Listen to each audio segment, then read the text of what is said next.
वालेकुम दोस्तों,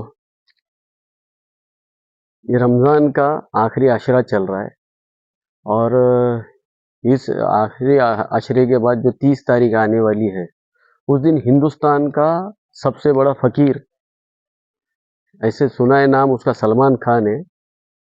वो आने वाला है अभी, उसकी एक फ़िल्म लेके, जिस फ़िल्म का नाम है सिकंदर। उसको रिलीज़ करेगा वो 30 मार्च के दिन, ईद से पहले। और हर मुसलमान से 200, 300, 500 रुपये ज़कात, फितरा, सदका के रूप में लेगा और 1000-1200 करोड़ रुपए की कमाई करके निकल जाएगा।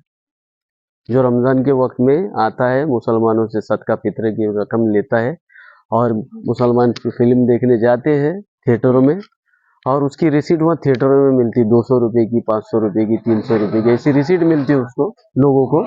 और ये उसको वो चंदा दे के आ जाते हैं, जिससे वो गरीब का भला हो जाता है। सलमान खान सबसे गरीब आदमी है जो बराबर ज़कात फितरा लेने के लिए आता है हर साल।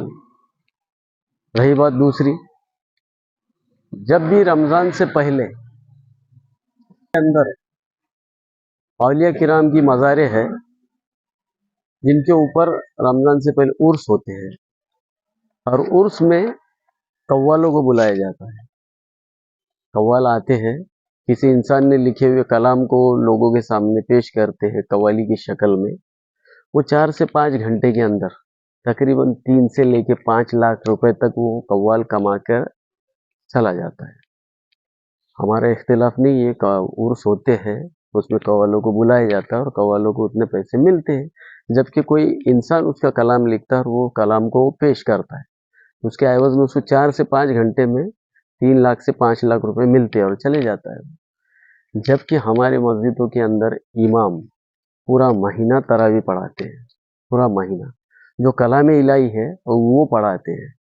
उसके एवज में इमामों को क्या मिलता है, कितना मिलता है बतौर हदिया, ये सोचने समझने की बात है।